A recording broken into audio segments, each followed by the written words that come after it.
اور میں یہ کہوں گی کہ آپ دعا کی ورڈنگز نا اکثر اور بیشتر اپنی کتابوں سے یا دعاؤں کی ایپس بھی ہیں الحمدللہ، ان سے چیک کرتے رہیے گا. چلیں جی 4 فردوس بانو. اللہم ارزقنا وانت خیر الرازقین. ماشاء اللہ. اللہم ارزقنا وانت خیر الرازقین. رزق کے حصول کی دعائیں ایک کارڈ پر بھی موجود ہیں، اس کے علاوہ دعا کیجئے ایپ پر بھی موجود ہیں الحمدللہ.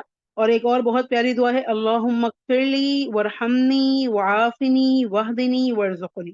ٹھیک ہے، تو انشاءاللہ ہمیں یہ سب دعائیں وقتاً فوقتاً مانگتے رہنا چاہیے. چلیے اگلے سوال کی طرف جاتے ہیں. آیت نمبر 70 دیکھیے اپنے مصحف میں، اور آیت نمبر 70 کا ایک خاص حصہ ہے ان یعلم اللہ فی قلوبکم خیرا، کہ اگر اللہ تمہارے دلوں میں خیر دیکھے گا، جان لے گا تمہارے دلوں میں کوئی خیر ہے، تو آیت کے اس حصے سے ہم اپنے عمل کے لیے کیا سبق لیں گے؟ کشف ایوب اپنے آپ کو انمیوٹ کیجئے بیٹا.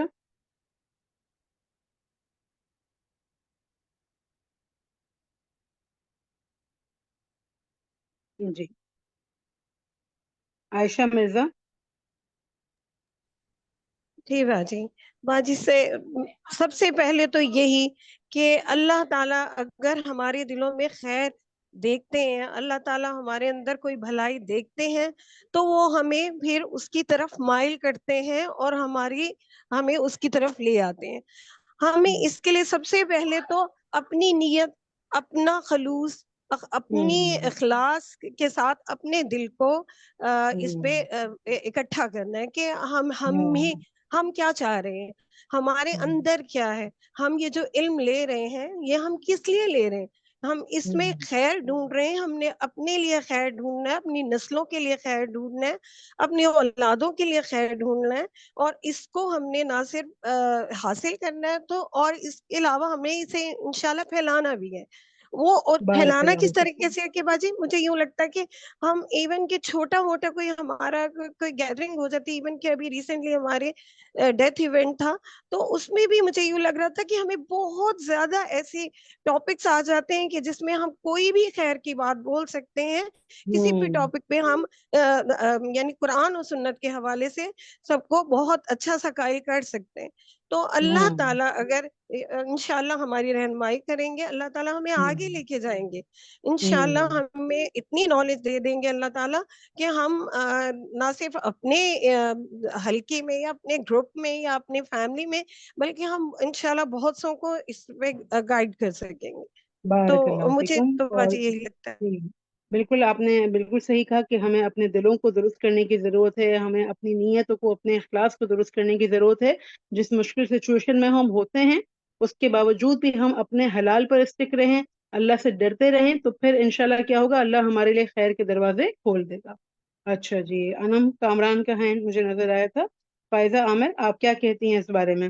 ذرا سا مختصراً بتائیے گا کہ آیت کے اس حصے سے آپ نے کیا سبق سیکھا اپنے عمل کے لیے.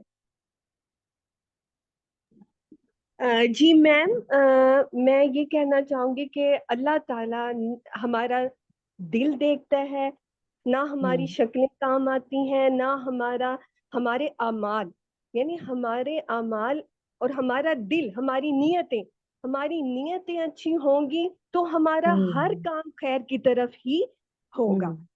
اور ہمارے اعمال، نیت کے بعد اعمالوں پہ آتا ہے، اور اللہ تعالیٰ ہمارا دل دیکھتا ہے کہ ہماری کس طرح کی نیت ہے. بالکل آپ اور نے بہت اچھی بات کہی کہ اپنی نیتوں کو درست کرنے کی ضرورت ہے. آپ دیکھیں سم ٹائمز اعمال جو ہیں وہ ڈفرینٹ ہو جاتے ہیں، انسان کے دل میں کچھ ہوتا ہے لیکن اس کا عمل کچھ اور ظاہر کر رہا ہوتا ہے، لیکن اس کا پتہ صرف کس کو ہوتا ہے؟ اللہ کو ہوتا ہے. تو ہمیں کیا کرنا ہے؟ انشاءاللہ اللہ سے ڈرتے ہوئے اپنے دلوں کی حفاظت کرنی ہے. اچھا جی، پھر ہم دیکھیں کہ اگر ہم دنیا کی فکروں سے آزاد ہونا چاہتے ہیں تو ہمیں کیا کرنا ہوگا. سب اپنے ہینڈز ڈاؤن کریں اور آج کے سبق کے کانٹیکس میں اس بات کا مجھے جواب دیں کہ اگر ہم دنیا کی فکروں سے آزاد ہونا چاہتے ہیں تو ہمیں کیا کرنا ہوگا، کیا رہنمائی ملے آپ کو. جی عشرت خان اپنے آپ کو انمیوٹ کیجئے. جی باجی، اگر ہم دنیا کی فکروں سے آزاد ہونا چاہتے ہیں تو ہمیں اپنا ہم و غم آخرت کو بنانا ہوگا. ہمیں ہر وقت آخرت کی فکر کرنی پڑے. اگر ہم جی آخرت کی فکر کریں گے تو دنیا خود بخود ذلیل ہو کر اپنے پاس آئے. صحیح ہے. تو عشرت مجھے یہ بتائیں کہ ڈنر ٹائم ہے اور آپ ڈنر ریڈی نہ کریں، آپ سوچیں بھئی آخرت کی تیاری کرتی ہوں، 100 نفل پڑھ لیتی ہوں، قرآن پڑھ لیتی ہوں، ٹھیک ہے یہ نہیں باجی، دنیا ہی تو عمل کا ذریعہ ہے نا، تو وہ بھی تو ضروری ہے، وہ تو کرنا پڑے گا ہی ہمیں، بالکل، لیکن جو فرض ہاں عبادات ہے بالکل، اس کو ترجیح دینا چاہیے، جی، کر کے پھر بعد میں نفل پڑھ. بارک اللہ. یعنی یہ بھی ہماری ذمہ داریوں میں سے ہے. آخرت کی تیاری میں صرف یہ نہیں آتا ہے کہ ہم مصلی بچھا کے بیٹھ جائیں اور پھر کچھ اور نہ کریں، بلکہ مصلی اپنے وقت پر بچھے گا، اور اگر ہم ایکسٹرا عبادات کرنا چاہتے ہیں تو وہ بھی کریں گے، لیکن پہلے اپنے فرائض باقی ادا کریں گے، حقوق العباد بھی اور حقوق اللہ، اور دونوں چیزیں لے کے چلنا ہے. حقوق العباد میں جو ہمارے فرائض ہیں ان کو ادا کرنا بھی آخرت کی تیاری ہے. بعض اوقات یہ ہوتا ہے کہ خواتین بہت زیادہ گھر سے غفلت برتنے لگتی ہیں. بچوں کی تربیت آپ دیکھیں کہ آج کل بالکل ایک معدوم سی چیز ہو گئی ہے، آپ کو کہیں نظر نہیں آتی. بچے آزاد ہیں اپنی مرضی سے سونا اٹھنا بیٹھنا فیصلے کرنا، کیوں؟ کیونکہ مدرس کسی اور جگہ مصروف ہیں. تو یہ ایک بہت بڑی ذمہ داری ہے جس سے غفلت بڑھتا جا رہا ہوتا ہے. تو ہمیں آخرت کی تیاری کا مطلب ہے کہ ہر وہ چیز کرنا جس سے ہماری آخرت میں کامیابی ہو، ہماری آخرت میں ہمیں کچھ غم فیس نہ کرنا پڑے. بارک اللہ. عشرت. اچھا جی عشرت، آپ کا ہوم ورک یہ ہے کہ اگلے مرتبہ آپ اپنے G3 کی کسی ایسی ساتھی کو ڈھونڈ کے اس کو ہینڈ ریز کرنے کا کہیں گی جو آج تک کبھی جس کی آواز ہم نے نہیں سنی. ٹھیک ہے؟ چلیے نادیہ طاہر، آپ کیا کہتی ہیں اس بارے میں؟ باجی اس کے لیے یہی ہے کہ ہمیں نا خاص طور پہ یہ دیکھنا چاہیے کہ ہم جو کھا رہے ہیں یا جو ہمارا ذریعہ معاش ہے وہ حلال ہے کہ کیونکہ اگر حلال ہوگا تو ہمارا دل خود بخود نیکی کرنے کی طرف جائے گا اور ہماری تربیت ہوتی رہے گی، ہم جو ہے نا اپنی اچھے سے محاسبہ بھی کر سکیں گے. اور اگر ہمارا کوئی حرام لقمہ ہمارے میں آئے گا، ہمارے ہم کھائیں گے اللہ نہ کرے، تو پھر اس سے یہی ہوگا کہ وہ جہنم کی طرف ہی لے کے جائے گا. ہمارا جو دل ہے یا ہماری اولاد ہے وہ نیکی کی طرف مائل نہیں ہو پائے گی. تو اس کے لیے اور ہمیں کبھی جو اپنا محاسبہ ہے وہ بخیل جی شراکت دار جتنا کڑا کرنا چاہیے. یہ پڑھ کے میں بہت زیادہ یعنی کہ مجھے یہ ٹریگر کیا یہ لفظ کہ بخیل شراکت دار جتنا ہمیں کڑا اپنا محاسبہ کرنا چاہیے اس کے لیے. بارک اللہ. بالکل. آپ دیکھیں کہ جب کوئی استاد مختلف پہلوؤں سے بات کو سمجھاتا ہے نا تو کسی کے دل پہ کوئی بات لگ جاتی ہے، کسی کے دل پہ کوئی بات لگ جاتی ہے. ثنا احمد. اور ساتھ میں آپ کو مثال دوں گی کہ دیکھیں جو بچے بعض اوقات ہوتے ہیں نا، گھر میں فیملی ممبرز ہوتے ہیں، اب ماں باپ کی فکریں بالکل الگ ہوتی ہیں. بچوں کی فکریں کیا ہوتی ہیں؟ وہ بچوں کے لیول پر ہوتی ہیں. وہ کہتے ہیں یہ ہے. ہم ان سے کہتے ہیں بیٹا یہ فکریں چھوڑو، اس سے یہ تو سب ایزی ہے. اور ماں باپ کی فکر بالکل الگ ہوتی ہے. بالکل اسی طرح اگر ہم دنیا کے بجائے آخرت کی فکریں اور آخرت کا غم پال لیں گے تو انشاءاللہ دنیا کی فکریں، دنیا کے غم سب ہمیں غیر ضروری نظر آئیں گے انشاءاللہ. ہے نا؟ جی السلام علیکم باجی. میرا تو ایک اور ٹیک ہے اس پہ. تو ایک ہوتا ہے ایک مائنڈ سیٹ ہوتا ہے. تو آئی بلیو کہ جب انسان ایک چیز میں بہت زیادہ انوالو ہو جاتا ہے نا تو ہمارا جو دل ہے نا وہ کہ اگر جیسے فار ایگزامپل جیسے ہم کچھ کھاتے ہیں نا تو وہ اس وقت ہم مزے سے کھا رہے ہوتے ہیں، لیکن ایوری تھنگ اینڈ وہ ظاہر سی بات ہے وہ ضائع ہو جاتا ہے بعد میں. اٹ گوز، ہم اتنا خرچ کرتے ہیں کسی چیز پہ اور بعد میں وہ چیز ختم ہو جاتی ہے.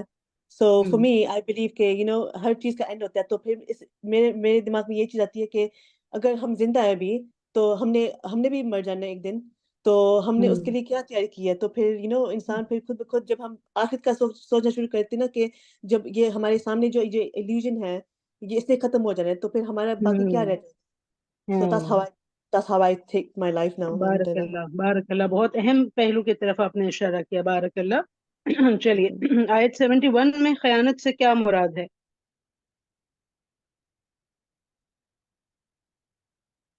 آیت نمبر 71 آپ کے سامنے مصحف ہیں، دیکھیے گا پھر بتائیے گا کہ کیا مراد ہے. ہدا علی بیٹا آپ کا ہینڈ ڈاؤن ہو گیا. ہمارے اس وقت جتنے ہینڈ ریز ہیں ان سب کی باری ہو گئی ہے، تو وہ اپنے ہینڈ ڈاؤن کر لیں اور باقی سب ساتھی جلدی سے ہینڈ ریز کر کے اس کا آنسر کر دیں تاکہ پھر ہم اپنی بریک آؤٹ روم میں جاتے ہیں انشاءاللہ. جی جن چلیں شکیب کا ایک ہینڈ ریز ہے، ہم ان سے پوچھ لیتے ہیں. باجی میں دعا کے لیے ہینڈ ریز کی تھی، ایک بہت بہترین اچھا دعا تھی باجی، اگر آپ کہیں تو میں سنا اگر آپ بالکل ہم کیوں محروم رہے اتنی بہترین دعا سے. اللہم ان کان رزقی فی السماء فانزل وان کان فی الارض فاخرج وان کان بعیدا فقرب وان کان قریبا فیسر وان کان حراما فطہر وان کان قلیلا فکسر وان کان کثیرا فبارک لی فیہ. آمین ثم آمین. بارک اللہ فیکم. کشف ایوب آپ بتائیے بیٹا اس کا آنسر جلدی سے کہ آیت نمبر 71 میں خیانت سے کیا مراد ہے، اور ثنا عبدال اس کو سن کے ویریفائی کریں گے انشاءاللہ۔ جی کشف۔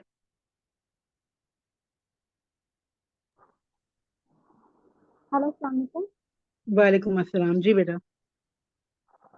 جی میم، بتائیے خیانت سے کیا مراد ہے، آپ کی اسکرین پہ سوال آ رہا ہے؟ ہاں جی، آپ نے خیانت تفسیر یہ پوری ہے سنی ہے کہ کشف؟ اگر جی آپ نے آج کی جو کلاس میں پوری تفسیر چلی ہے وہ آپ نے سنی ہے؟ ہاں جی نوٹس لیے ہیں بیٹا؟ ہاں جی گڈ، بتائیے خیانت سے کیا مراد ہے؟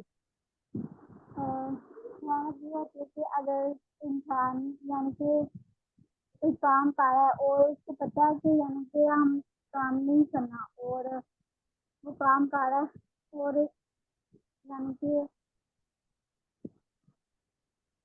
ایسے اچھا، کام نہیں پا رہا ہے، ٹھیک ہے۔ چلیں میں ابھی آپ کی ایک اور ساتھی سے کلاس میں پوچھتی ہوں، پھر آپ دیکھیے گا کہ آپ نے صحیح جواب دیا ہے یا آپ کے جواب کو مزید تھوڑا درست ہونے کی ضرورت ہے، ٹھیک ہے؟ ثنا عبدال۔ جی باجی، یہاں پہ خیانت سے مراد وہ مشرکین ہیں جو کہ جنگ میں قیدی بن کر آ گئے تھے، تو ان کو فدیہ دے کر انہوں نے کہا تھا کہ ہم اسلام قبول کریں گے، لیکن حضور صلی اللہ علیہ وسلم مطلب ان کو یہ تھا کہ کہیں یہ بدل نہ جائے بعد میں، کہ ہم ان کو چھوڑ دیں اور یہ بعد میں بدل جائے، تو اللہ تعالیٰ نے آپ صلی اللہ علیہ وسلم کو کہا کہ آپ ان سے بے فکر ہو جائیں، کیونکہ اللہ تعالیٰ تو لوگوں کی نیتوں سے واقف ہے، تو جس طرح یہ پہلے بھی آپ کو کرتے تھے اور اللہ نے ان کو آپ کا قیدی بنا دیا، تو اللہ تعالیٰ بعد میں بھی ان کو سد کر دیکھ لے گا، تو آپ اس بات سے بے فکر ہو جائیں کہ وہ اس میں بالکل، خیانت کر رہے ہیں یا نہیں۔ بارک اللہ فیکم، یعنی مشرکین نے کیا کیا، زبان سے اسلام کا اظہار لیکن اندر سے وہ دھوکہ دینے کی نیت رکھتے تھے، تو یہ خیانت ہے کہ انسان زبان سے اسلام کا اظہار کرے، اچھی بات کرے، اور دل میں جو ہے اس کے منافقت یا دھوکہ یا نفرت ہو۔ بارک اللہ فیکم، سبحانک اللہم و بحمدک، اشہد ان لا الہ الا انت، استغفرک و اتوب الیک۔ اب آپ کے بریک آؤٹ رومز ہیں۔ السلام علیکم ورحمۃ اللہ وبرکاتہ۔